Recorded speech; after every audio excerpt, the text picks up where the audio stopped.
कि बरसने लगी आसमानों से रहमत, बरसने लगी आसमानों से रहमत के नामे नबी की फजीलत बड़ी है। बरसने लगी आसमानों से रहमत के नामे नबी की फजीलत बड़ी है। और इधर नाते आका की ये पढ़ रहे हैं, इधर नाते आका की ये पढ़ रहे हैं, उधर इनकी किस्मत दुल्हन बन रही है। सुभान अल्लाह।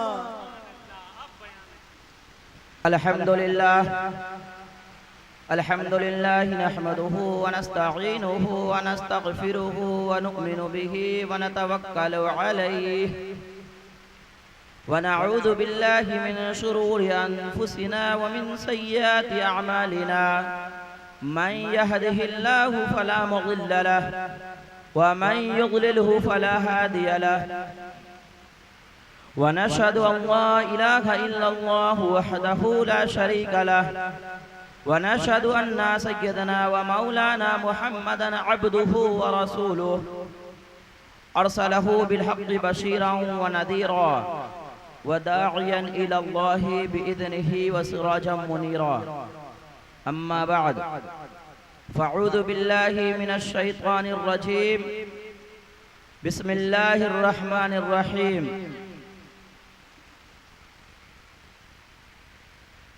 वमा खलक़तुल जिन्न वल इंसा इल्ला लियअबुदून। वक़ाल अन्नबिय्यु सल्लल्लाहु अलैहि वसल्लम अल मुस्लिमु मन सलिमल मुस्लिमूना मिन लिसानिही व यदिही औ कमा क़ाल अलैहि सलातु वस्सलाम। कि चमन में तख्त पर जिस दम शहे गुल का तजम्मुल था, चमन में तख्त पर जिस दम शहे गुल का तजम्मुल था, हजारों बुलबुलें थी बाग में, एक शोर था गुल था।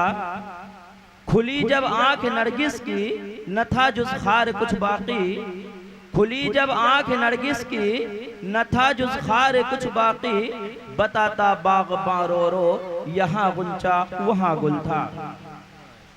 मेरे मोहतरम बुजुर्गों, दोस्तों,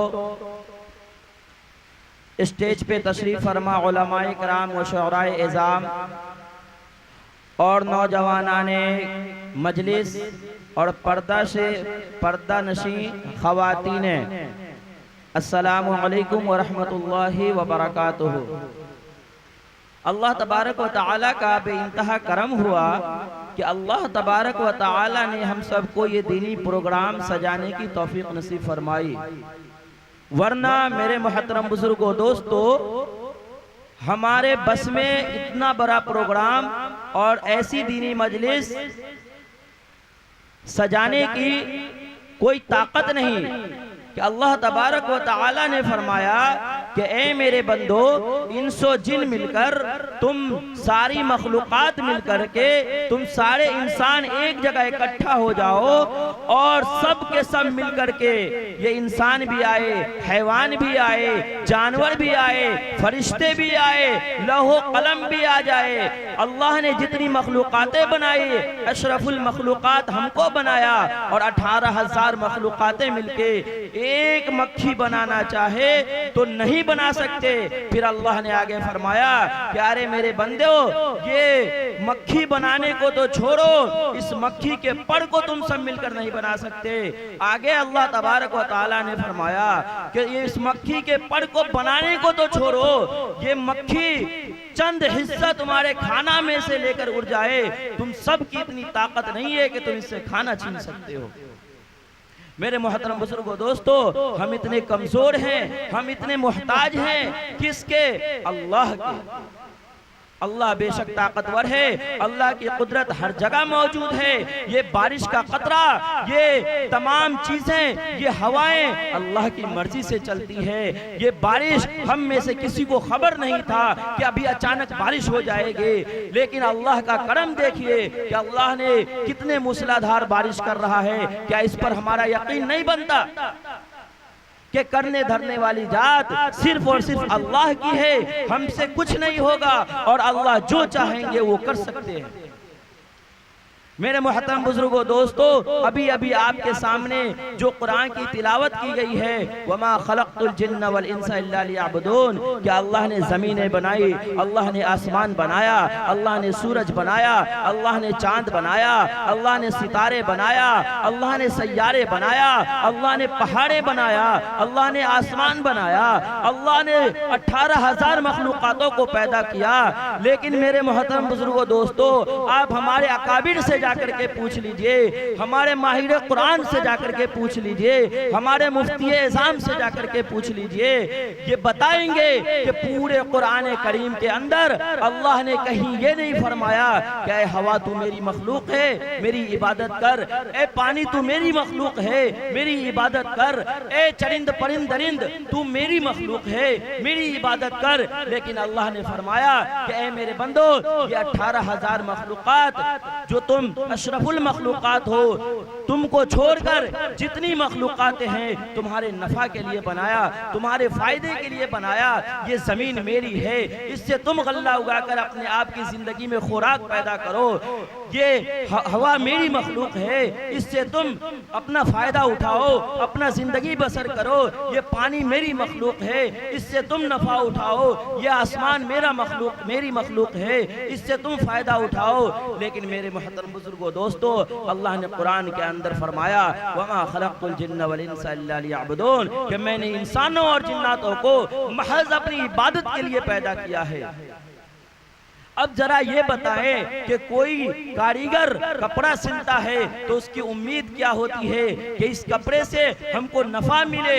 लेकिन मेरे मोहतरम बुजुर्गों दोस्तों, वो कपड़ा अगर नुकसान उसको पहुंचा दिया, क्या उस कपड़े को बनाएगा, क्या उस कपड़े को सिलेगा? लेकिन अल्लाह ने हमको जो बनाया है, हमसे अल्लाह को कोई नफा ना चाहिए, हमसे अल्लाह को कोई नुकसान ना चाहिए। मेरे मोहतरम बुजुर्गों दोस्तों, अल्लाह तबारक व तआला ने फरमाया कि तुम सारी की सारी मखलूकात मिलकर इकट्ठा हो जाओ और मेरी एक भी नाफरमानी ना करो।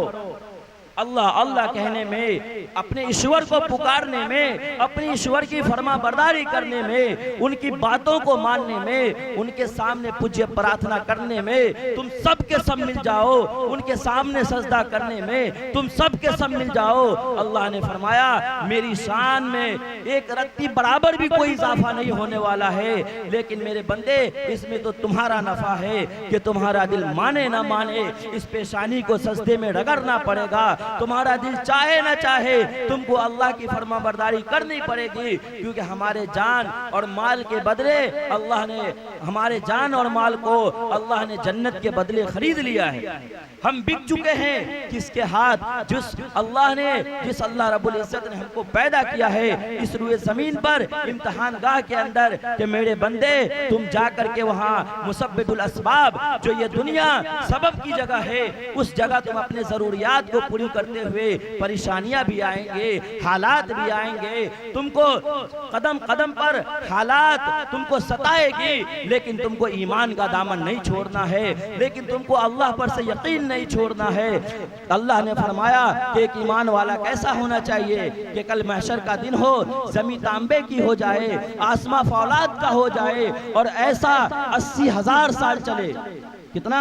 ऐसा 80,000 साल चले, बल्कि अरबों खरबों साल चले, और आसमान से कतरा पानी ना गिरे और जमीन से गल्ला ना उगे, और ये मुसलमान, ये ईमान वाला, ये अल्लाह का बंदा उस वक्त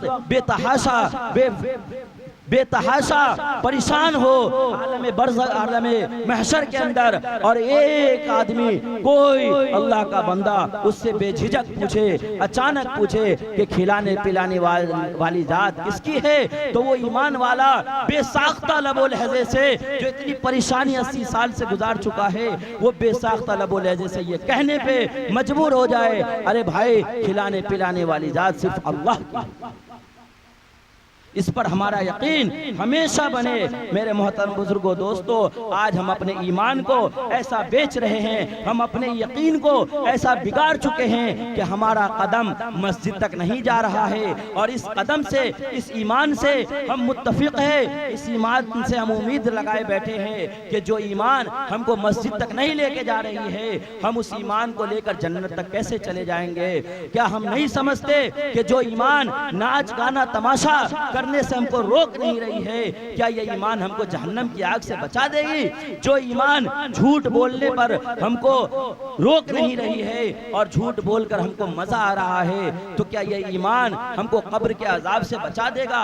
हरगिज नहीं मेरे मोहतरम बुजुर्गों दोस्तों, ये हमारा धोखा है, ये जो हमारा नजरिया है ये सिर्फ और सिर्फ नफ्स का धोखा है कि हम आज अपने नफ्स को खुश करने के चक्कर में लगे हुए हैं कि हम आराम से बिस्तर पे सो जाएं, पूरी रात आराम से सो जाएं, अच्छी नींद आए, अच्छे से अच्छा लिबास पहने, अच्छे से अच्छा खाना खाएं, अच्छे से अच्छा मकान में रहें। लेकिन मेरे मोहतरम बुजुर्गों दोस्तों, बड़े अफसोस की बात है कि क्या हम नहीं सोचते कि ये जिंदगी गुजर जाने वाली चीज है, गुजर जाएगी। अगर हम फटे पुराने कपड़े भी पहनकर जिंदगी गुजारेंगे, हमारी जिंदगी गुजर जाने वाली चीज है, गुजर जाएगी। अगर हम अपनी जिंदगी को रूखी सूखी खाकर जिंदगी गुजारेंगे, जिंदगी गुजर जाने वाली चीज है, गुजर जाएगी। हम अगर अपनी जिंदगी टूटे फूटे मकान में रहकर, झोपड़ी में रहकर, जिसमें पानी का कतरा घर तक गिरता हो,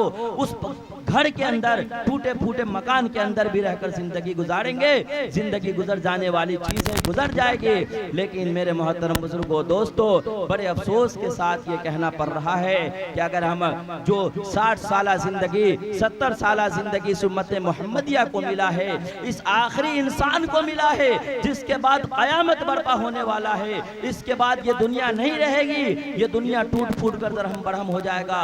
आखिरत वाली जिंदगी जिसे हम मुसलमान जन्नत कहते हैं, महशर कहते हैं, और आप बिरादराने वतन इसको नर्क कहते हैं, स्वर्ग कहते हैं, ऐसी जिंदगी आने वाली है जो हमेशा हमेश की जिंदगी है। अगर हमने अपने रब को नहीं माना, अपने रब को नहीं मनाया, अपने रब के सामने अपने माथा को नहीं टेका, अपने आप को अल्लाह के सामने सुपुर्द नहीं किया, यकीन जानिए हम बर्बाद हो जाएंगे। जिसके बाद कभी मौत नहीं आएगी, जिसके बाद कभी हमको नींद नहीं आएगी, कभी ऊंघ नहीं आएगी। मेरे मोहतरम बुजुर्गों दोस्तों, इस दुनिया के अंदर रहकर हम अपनी जिंदगी को बेहतर से बेहतर गुजारें। कि अल्लाह तबारक व तआला ने फरमाया कि ऐ मेरे बंदो, तुम क्या याद नहीं करते उस वक्त को कि जब तुम माँ के पेट के अंदर थे, तुम कमजोर थे, इस दुनिया की कोई हसरत ना थी, तुम इस दुनिया को देखे भी ना थे कि ये दुनिया कैसी है। तुम इतने कमजोर थे कि तुम्हारे माँ के गंदे खून से, तुम्हारे बाप के गंदे नापाक मनी से तुमको एक इंसान बनाया और माँ के पेट में तुमको 9 महीना रखा। तुम्हारे बदन के अंदर मैंने हड्डी का सांचा बनाया, तुम्हारे बदन के अंदर मैंने गोश्त का, मांस का लोथरा बनाया कि जिसको सबसे पहले अल्लाह ने जिस्म के अंदर जो बनाया उसको दिल कहते हैं। कि कहा जाता है अरबी के अंदर, इन्नल जसदा लमुज़ग़तन इज़ा सलुहत सलुहल जसदु कुल्लु व इज़ा फसदत फसदल जसदु कुल्लु अला वहिया क़ल्ब। के इंसान की बॉडी में, इंसान के जिस्म में एक गोश्त का लोथरा है, अगर वो बिगड़ जाता है तो सारा जिस्म बिगड़ जाता है। और इंसान के बॉडी में एक गोश्त का लोथरा जो है, अगर वो सुधर जाता है तो पूरा जिस्म सुधर जाता है। अला वहिया क़ल्ब, जान लो इंसान का वो दिल है। मेरे मोहतरम बुजुर्गों दोस्तों, इस बॉडी का बादशाह अल्लाह ने दिल को बनाया है। इस दिल पे जिसको हम नफ्स कहते हैं, कि हमारा नफ्स कहता है कि तुम ये गुनाह करो, तुम ये गुनाह करो, तौबा कर लेंगे। मेरे मोहतरम बुजुर्गों दोस्तों, ये धोखे का घाटा है। तौबा आपकी उस वक्त कबूल होगी कि जाने अनजाने में गलती हो गई, अल्लाह की नाफरमानी हो गई और आपको पता चला कि मेरी अल्लाह की नाफरमानी हो गई है भूल से, और फौरन रोने लगे, अपने आप को बचाया, उस जगह से हटाया और अल्लाह के सामने आकर झुक गया। अल्लाह तेरा कमजोर बंदा, अल्लाह तेरा नादान बंदा, अल्लाह तेरा मजबूर बंदा, अल्लाह तेरा नालायक बंदा से इतना बड़ा गुनाह हो चुका है, लेकिन मेरे अल्लाह तुम मेरे गुनाह से भी ज्यादा तेरी रहमत बरी है। ऐ अल्लाह तू माफ कर दे और मैं सच्ची पक्की तौबा करता हूँ कि अल्लाह पूरी जिंदगी में जान तो दे सकता हूँ, लेकिन ऐ अल्लाह मैं उस गुनाह के करीब न जाऊंगा। ये है सच्ची पक्की तौबा। और ऐसे तौबा करने वालों को अल्लाह ने ऐसा माफ किया, ऐसा माफ किया कि अल्लाह ने उसको जन्नत का मेहमान बनाया, अल्लाह ने वक्त का वली बनाया, अल्लाह ने वक्त का कुतब बनाया। अल्लाह ने बनी इसराइल के कौमों में, कौम आद के कौमों में अल्लाह ने ऐसे ऐसे अजाब रखे थे कि वो गुनाह करता था और फौरन अजाब आ जाया करती थी। और उस कौम के ऊपर इनाम भी ये था कि वो अगर गुनाह से तौबा करता फौरन तो अल्लाह उसको बख्श भी देते थे और उसको माफ भी फरमा देते थे। एक बड़ा मशहूर वाकया है कि बनी इसराइल के अंदर एक कातिल था जिसका पेशा ये था कि मासूम लोगों को या जो भी मिल जाए उसको कत्ल करना, ये उसका मंशा रहता था। अपनी पूरी जिंदगी में, जरा गौर से सुनेंगे, अपनी पूरी जिंदगी में 99 कत्ल कर चुका था। कितना कत्ल कर चुका था? 99 कत्ल कर चुका था। एक दिन उसके दिल में ईमान का जज्बा, ईमानदारी का जज्बा जोश मारती है और वो किसी आबिद बंदे से, जो नेक परहेजगार अल्लाह की बंदगी करने वाला बंदा था, वो आलिम न था, उसको जाकर के पूछता है, अरे भाई मैं 99 कत्ल कर चुका हूँ, क्या मेरी तौबा कबूल होगी?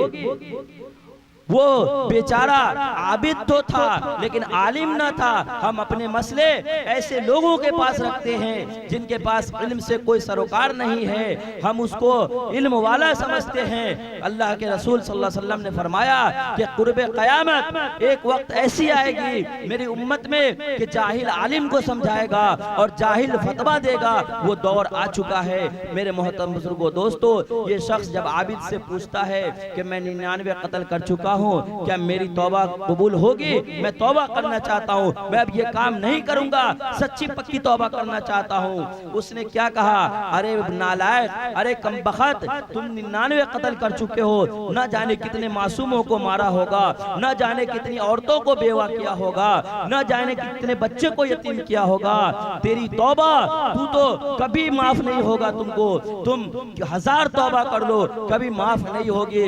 वो इतने गुस्से में आया, क्यों? चूंकि कातिल था ही, जिसको हम आज सुसाइटर कहते हैं, जिसको आज हम डकैत कहते हैं, डाकू कहते हैं, जो अपने पे आ जाए तो लोगों को ज़ब्ह करने पे खड़े हो जाते हैं, लोगों को बंदूक से मार देते हैं। उसने क्या सोचा कि जब मेरी तौबा कबूल नहीं होगी तो इसको भी ज़ब्ह कर डालो, उसको भी कत्ल कर डाला उसने।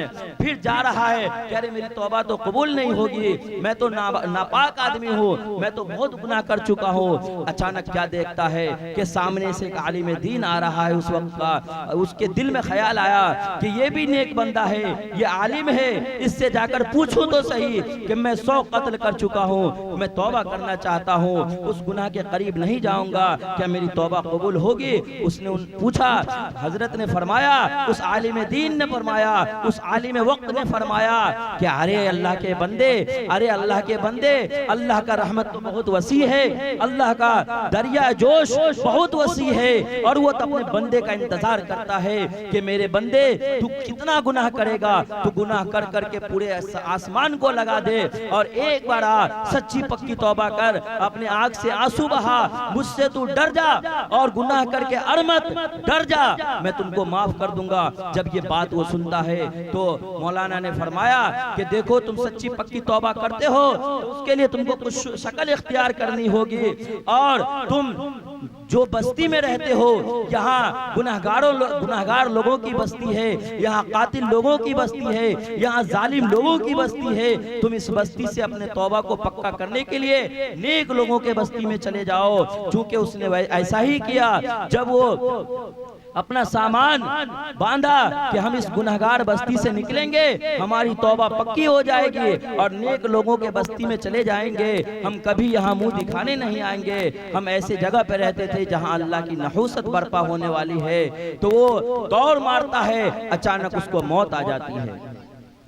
धर्म से आगे की तरफ गिरता है, दोनों हाथ आगे है और जमीन पर माथा लटका हुआ है, और उसकी मौत अल्लाह ने इस्राईल अलैहिस्सलातु वस्सलाम को, मलकुल मौत को वहां पर भेज दिया।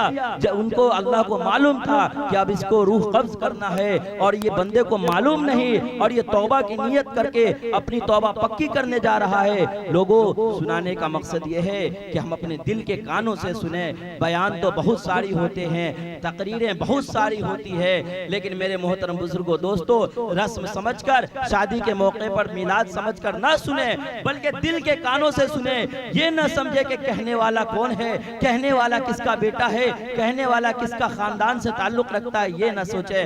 दिल के कानों से सुने कि जो कहा जा रहा है वो कुरान करीम के अंदर से कहा जा रहा है। जो कहा जा रहा है, जनाब मोहम्मद रसूलुल्लाह ने ये खबर बताई है, अल्लाह के रसूल के जबान से जो निकली है, वो हम उलमाए कराम आपके सामने रखने की कोशिश करते हैं। आपके सामने बैठने का न अपनी वाहवाही का मंशा है, न अपने आप को बड़ा बनाने का मंशा है, बल्कि उम्मत का दर्द, उम्मत का गम, उम्मत राह रास्त पर किस तरह आ जाए, अपनी जिंदगी को खुशगवार किस तरह बना ले, अपने आखिरत को कैसा अच्छा बना ले, इसकी फिक्र हम उलमाए दीन को, हम लोगों को रहती है। मेरे मोहतरम बुजुर्गों, दोस्तों, तो मैं कह ये रहा था कि वो उसकी मौत हो जाती है और अल्लाह तबारक व तआला ने रूह कब्ज कर लिया।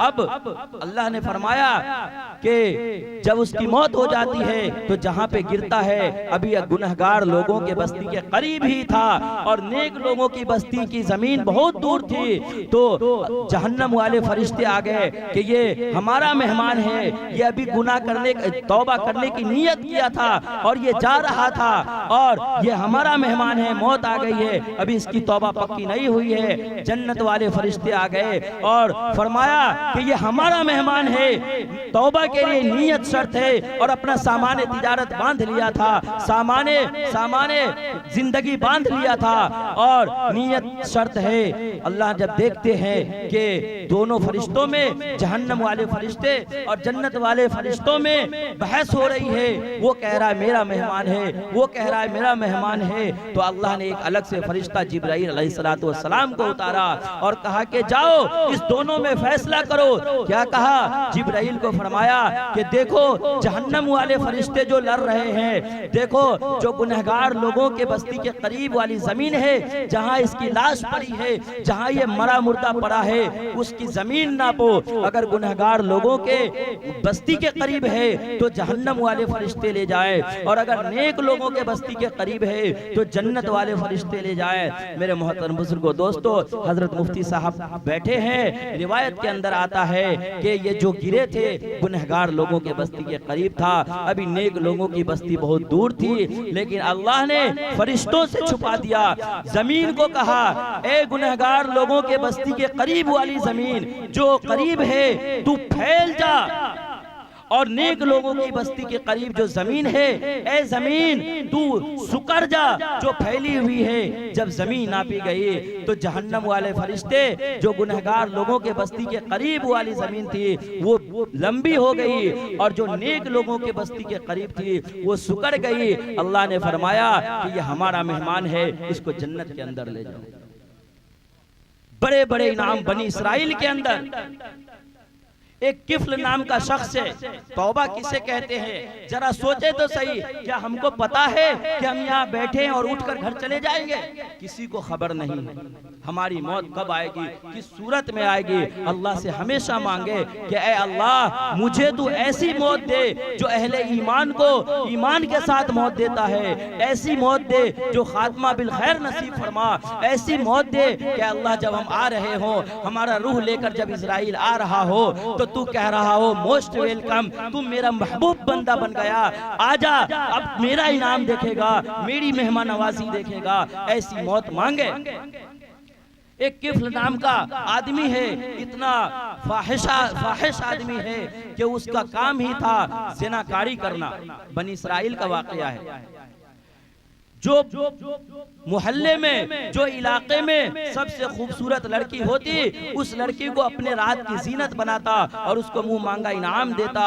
बताया जाता है मेरे मोहतरम बुजुर्गों दोस्तों कि कोई ऐसी हसीन लड़की या कोई जवान लड़की वहां पे खाली बाकी ना थी कि जो उससे ज़िना न करवा चुकी हो। एक लड़की है जो अल्लाह की नेक बंदी है, वो अल्लाह से डरने वाली है, हर दौर में नेक लोगों का शुमार रहा है, हर दौर में बुरे लोगों का भी शुमार रहा है। मेरे मोहतरम बुजुर्गों दोस्तों, वो नेक लड़की का शौहर इंतकाल हो गया।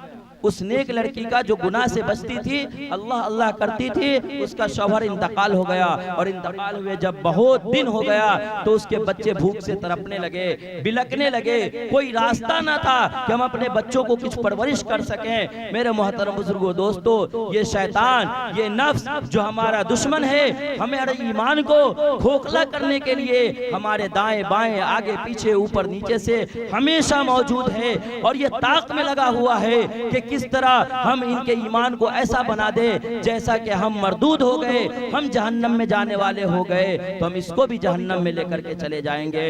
ये बैठा हुआ है तो उस औरत के जहन में बात आती है कि मेरा बच्चा तो भूख से मर जाएगा, तड़प कर मर जाएगा, मैं एक माँ हूँ, मैं बच्चे की मौत को कैसे आंखों से देखूंगी। तो वो किफ्ल नाम का जो आदमी है, मुंह मांगा पैसा देता है, मैं उसके पास जाऊंगी और उसको कहूंगी कि ऐ किफ्ल, मेरा बच्चा भूख से तड़प रहा है, मेरा बच्चा जिंदगी के आड़ में लगा हुआ है, मौत के करीब हो चुका है, ऐ किफ्ल मेरे बच्चे को खिलाने पे खाने पीने के लिए कुछ सामान दे दो। अगर वो कहेगा कि ठीक है मैं दूंगा, लेकिन उसके बदले तुमको मेरे रात की नुमाइश बननी पड़ेगी, तुम्हारी रात मेरे कब्जे में रहेगी, तो मैं ऐसा कर लूंगी, बाद में घर जाकर तौबा कर लूंगी। अल्लाह माफ करने वाला है। और शैतान का यही सबसे बड़ा धोखा है कि नेक लोगों को ज़िना करने का दावत नहीं देता, नेक लोगों को शराब पीने का दावत नहीं देता, नेक लोगों को बड़े बड़े कबीरा गुनाह करने का दावत नहीं देता, बल्कि नेक लोगों के अंदर तकब्बुर डालता है कि हम सबसे आला है, हम सबसे अच्छे हैं, हम सबसे नेक हैं, और हमारा टक्कर लेने वाला कौन है और हमसे नेक लोग कौन है। हम तो मस्जिद तक जाते हैं, वो नहीं आता। ये शैतान और नफ्स हमारे साथ लगा हुआ है। चुनांचे रिवायत के अंदर आया कि वो लड़की जब उसके करीब जाती है, जब उसके दरवाजे पे जाती है, तो उसके आंख में आंसू है और कह रही है कि ऐ किफ्ल, मेरा बच्चा भूख से तड़प रहा है, उसकी भूख ने, उसकी तड़प ने मुझको तुम्हारे दरवाजे तक भेज दिया। कहा अरे तुम जो आई हो, मैं अपनी मर्जी से नहीं लाया हूँ, तुम बोलो, तुमको मुंह मांगा कीमत दिया जाएगा, तुम्हारे बच्चे को रोजी मिल जाएगी, तुम्हारे बच्चे को खाना मिल जाएगा, कपड़ा मिल जाएगा, अच्छे से अच्छा लिबास मिल जाएगा, लेकिन एक रात मेरे यहाँ तुमको गुजारनी होगी। वो अल्लाह की बंदी के पास कोई रास्ता ना था और शैतान और नफ्स लगा हुआ था, वो धोखे में आ गई और हाँ भर दी। जब वो घर के अंदर सज सवर के बैठी हुई है और किफ्ल इसके करीब जाता है, तो किफ्ल क्या देखता है कि ये थाड़े मार मार करके रो रही है। मेरे मोहतरम बुजुर्गों दोस्तों, यहाँ इस वाकया को रोक कर एक बात दर्द के साथ कहना चाहता हूँ कि ऐ दौलत वाले, ऐ माल वाले, अगर आप ज़कात नहीं देंगे, अगर आप खैरात नहीं देंगे, अगर आप मदारिसों के अंदर खर्च नहीं करेंगे, गरीबों पर खर्च न करेंगे, तो हमारी गरीब की माँ बहनें ऐसी ज़िना के अड्डे पे बैठेगी, हमारी गरीब की माँ बहनें की इज्जत नीलाम होगी।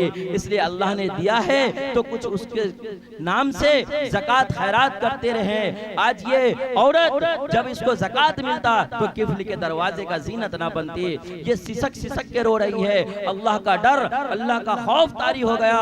क्या अल्लाह, मैं तो बच्चे को बचा लूंगी, लेकिन मेरे ईमान का क्या, मेरी इज्जत का क्या, कि मेरी इज्जत चली जाएगी, कभी वापस नहीं आएगी। अल्लाह मैं ऐसा नहीं करूंगी। उसी दौरान ये बंदी और अल्लाह के अल्लाह के साथ बातें हो रही है, गुफ्तगू हो रही है, तरफ तरफ कर कह रही है। उतने में किफ्ल का वक्त हो गया और आकर दरवाजा बंद किया। अभी किफ्ल को मालूम नहीं था कि आगे क्या होने वाला है। और मेरे मोहतरम बुजुर्गों दोस्तों, जब किफ्ल आता है तो इसको, जब इस बंदी को, अल्लाह की नेक बंदी को रोता हुआ देखकर पूछता है कि ए लड़की, ए हसीन लड़की, मैं आज तक किसी लड़की को बगैर उनकी मर्जी के लाया हूँ और जबरदस्ती लाया हूँ, और तू खुद चल कर आई है, तुम पे कोई जुल्म नहीं हुआ है, और आज की रात तुम्हारे मेरे कब्जे में है, लेकिन तू रो क्यों रही है? तुम्हारा बच्चा तो उसको खुराक मिल रहा है, इसके बदले तुमको अपनी इज्जत बर्बाद करनी पड़ेगी। तो वो अल्लाह की बंदी कहती है, वो अल्लाह की बंदी कहती है कि ऐ कैफ़, डर उस अल्लाह से जिसने तुझे जिंदगी दी है, डर उस अल्लाह से जिसने तुझे नफ्स दिया है, डर उस अल्लाह से जिसने तुझे जवानी दी है, डर उस अल्लाह से जिसने दौलत का तुझे हाकिम बनाया है, डर उस अल्लाह से जिसने तुझे मालो दौलत का बेअंबार रिज़्क़ अता फरमाया है। मुझे डर लगता है मैं तो ये गुनाह कर लूंगी, लेकिन अल्लाह के सामने क्या मुंह दिखाऊंगी? ऐ किफ़्ल, मेरा बच्चा मरता है, मर जाने दो, मुझे ये गुनाह मंजूर नहीं है। और वो भागती है दरवाजे की तरफ। अब ये किफ़्ल जो देखता है, आगे इसको खबर नहीं कि मेरे जैसा नालायक, नापाक, कमबख्त के साथ क्या होने वाला है। और ये किफ़्ल इतना बड़ा गुनहगार था कि बस्ती वाले, इलाका वाले सब ये कह दिया था कि ये मरदूद अगर मर जाएगा, ये दौलत के नशे में हम लोगों को भूल चुका है, अल्लाह को भूल चुका है, हमारा वैल्यू नहीं करता, और ये मर जाए तो मुसलमानों के कब्रिस्तान में दफन न करना, कोई इसके जनाजे में न जाना, इसको दरवाजे पे फेंक देना, रोड पे फेंक देना, चील कौवा खा जाएगा। इतना मुनकिर पूरा बस्ती हो चुका था। लेकिन आगे अल्लाह का मौजज़ा देखिए कि ये किफ़्ल उसको रोकता है कि अल्लाह की बंदी, तू तो इतनी नेक है, तू तो इतनी परहेजगार है, तू तो अल्लाह के सामने रोती है, अल्लाह ने तुझे क्या हुस्न दिया है, अल्लाह ने तुझे सबसे बड़ा क्या ईमान दिया है। तू जब अल्लाह की बंदी, नेक बंदी होकर इतना डरती है, तो मैं तो कुत्ता इंसान हूँ, ये लफ्ज उठाता है, मैं तो कुत्ता इंसान हूँ, मैं तो वहशी हूँ, मैं दरिंदा हूँ, मैं तुम्हारी इस अदा के फैज में, इस अदा के बदले में मैं अपने गुनाहों से सच्ची पक्की तौबा करता हूँ। ऐ बहन, तू जाकर मेरे लिए दुआ कर दे, अल्लाह मुझे माफ कर दे। और वो भी रोने लगता है मेरे मोहतरम बुजुर्गों, दोस्तों, और ये भी कहता है कि ऐ मेरी बहन, आज से तू मेरी बहन है, जा और ये मेरा जो मालो दौलत है इसमें से आधा हिस्सा तू ले जा, अपने बच्चों का खर्च चला, और मैं कुत्ता इंसान, मैं तौबा करता हूँ। आगे क्या हुआ? उस बंदी ने अल्लाह से दुआ किया कि अल्लाह, अगर किफ़्ल अपने तौबा में सच्चा है तो तू हिदायत दे दे, तू उसको माफ फरमा दे। इधर वो बंदी जाती है, दुआ करती है, रात में अचानक किफ़्ल का मौत हो जाता है। अल्लाहु अकबर। क्या किफ़्ल को मालूम था कि अभी मेरा मौत होने वाला है? उससे पहले तौबा हो चुका है। जब उसकी मौत होती है तो अल्लाह तबारक व तआला, चूंकि पूरा इलाका उनका मुनकिर था, कोई उसके जनाजे में जाने वाला ना था, अल्लाह ने उसके दरवाजे पे लिखाया कि ऐ लोगो, ऐ मेरे बंदो, सुनो, ये जो किफ़्ल मरा है ये मेरा महबूब बंदा है, मैंने इसको हमेशा हमेशा के लिए माफ कर दिया है। और इतना ही नहीं, जो इसके जनाजे में आ जाएगा मैं उसको हमेशा के लिए माफ कर दूंगा। चुनांचे जब बस्ती वालों ने देखा, बड़े शान और शौकत से उसका जनाजा अदा किया गया। बताया, कहने का मकसद ये है मेरे मोहतरम बुजुर्गों, दोस्तों, कि अपने आप को गुनाह की जगह से बचाया जाए। अपने औरतों को, अपनी माँ बहनों को आज हम गुनाह से नहीं बचा पा रहे हैं। और मेरे मोहतरम बुजुर्गों, दोस्तों, ये शादी का मौका है, इसलिए हमारे मुफ्ती साहब तो बड़े जबरदस्त तरीके से आपको समझाने की कोशिश किए हैं। हजरत वाला का बहुत बहुत हम पे एहसान है। लेकिन मेरे मोहतरम बुजुर्गों, दोस्तों, जरा कहने दीजिए हमको कि ये शादी ब्याह के मौके पर आज हम नाच गाना तमाशा घर के अंदर लगाते हैं, और ये जाहिल औरतें और ये ईमान वाली औरतें मुसलमान होने के बावजूद आज ये रस्म रिवाज का के बीत है, ये हल्दी का रस्म करना, ये मटकोर करना, ये करना, वो करना। और जब मर्द इनको समझाते हैं, अल्लाह माफ करे, जाहिल तो जाहिल, अगर पढ़ा लिखा कोई दामाद हो, पढ़ा लिखा कोई बेटा हो, उसको भी समझा दिया जाता है कि अरे शादी बार बार थोड़ा ही होगा, हम नाचेंगे, हम डीजे बजाएंगे, हम तमाशा करेंगे, मेरी आंख देखती है। अल्लाह माफ करे, ऐसी ऐसी हरकतें हम लोग देखते हैं कि ये शादी ब्याह के मौके पे मर्द को कह देती है कि आपको अकल नहीं है, जाइए दरवाजा के बाहर बैठ जाइए, और ये घर को बंद करती है। माँ भी नाच रही है, बेटा भी नाच रहा है, भाई भी नाच रहा है, बहन भी नाच रही है, बहू भी नाच रही है। मेरे मोहतरम बुजुर्गों, दोस्तों, क्या अल्लाह का डर नहीं है? क्या अल्लाह पूछेगा नहीं? पूछेगा। क्या पूछेगा? ऐ मेरे बंदो, मैंने तुझे अकल की सलाहियत दी थी, तूने अपनी सलाहियत को कहाँ लगाया? मैंने तुझे जवानी दी थी, तुम अपनी बहन को रोक सकता था, हर गुनाहगारी से तुमने नहीं रोका। मैंने तुझे बाप बनाया, अपनी बेटी को रोक सकता था, तुमने नहीं रोका। तुम तो अल्लाह अल्लाह कहने में लगा रहा, तुम्हारी बेटी नाच गाने की जीनत बन गई। तुमको शौहर बनाया, तुम तो नेक बने फिरते थे, तुम्हारी बीवी नाच गाने की तमाशे की जीनत बन गई। तुमको बेटा बनाया, तुम नेक बने फिरते थे, लेकिन तुम्हारी माँ हर गुनाहगारी के जगह पर जाके बैठती थी। क्या तुम पैर पकड़ के माँ को नहीं रोक सकते थे? जरा सोचें, आज हम अपनी जिंदगी को लोगों को खुश करने में लगे हुए हैं, जबकि अल्लाह ने फरमाया कि अगर तुमको ये अंदेशा हो कि मैं इस गुनाह से रोकूंगा तो ये मेरा बाप नाराज हो जाएगा, ये मेरी माँ नाराज हो जाएगी, ये मेरी बहनें नाराज हो जाएगी। कसम अल्लाह की, हो जाने दीजिए नाराज, कोई फर्क नहीं पड़ता, क्योंकि अल्लाह फरमा रहे हैं कि अगर तुमको ये खतरा हो गुनाहगारी से रोकने के लिए कि ये मेरी माँ नाराज हो जाएगी, तो वहां सबसे ज्यादा हकदार मैं था तुम्हारे लिए कि तुम मुझसे ज्यादा डरते कि मेरे बंदे मैं अगर नाराज हो गया तो इस सारे संसार का दिल मेरे कब्जे कुदरत में है, इसको भी नाराज कर दूंगा, और अगर मैं राजी रहा तुमसे तो इसका दिल मेरे कब्जे कुदरत में है, मैं तुमको हमेशा के लिए सबको राजी कर दूंगा। मेरे मोहतरम बुजुर्गों, दोस्तों, कहने की बात यह है कि अल्लाह ने ईमान वाले को दो इबादत से जोड़ा है, दो हक से जोड़ा है। एक हुकूकुल्लाह है, जो अल्लाह का हक मुझ पर किया है उसको अदा करना, एक हुकूकुल इबाद है, जो बंदों का हक बंदों पे किया है इसको अदा करना। हम अपने हक को अदा करें और औरों के हक को माफ़ करने वाले बने। मेरे मोहतरम बुजुर्गों, दोस्तों, चूँकि वक्त ज़्यादा हो गया है इसलिए मैं अपनी बातों को ख़त्म करता हूँ और अल्लाह तबारक व तआला से दुआ करता हूँ कि अल्लाह तबारक व तआला हम सबको ईमान पर मुत्तफिक होकर ईमान पर मजबूती के साथ मेहनत करने की तौफीक नसीब फरमाए और हम सबको एक और नेक बनाए। हमारी जिंदगी पड़ोसियों के साथ अच्छा बने और अल्लाह हमें कहने सुनने से ज्यादा अमल की तौफीक नसीब फरमाए। व आखिरु दावाना अनिल हम्दुलिल्लाहि रब्बिल आलमीन।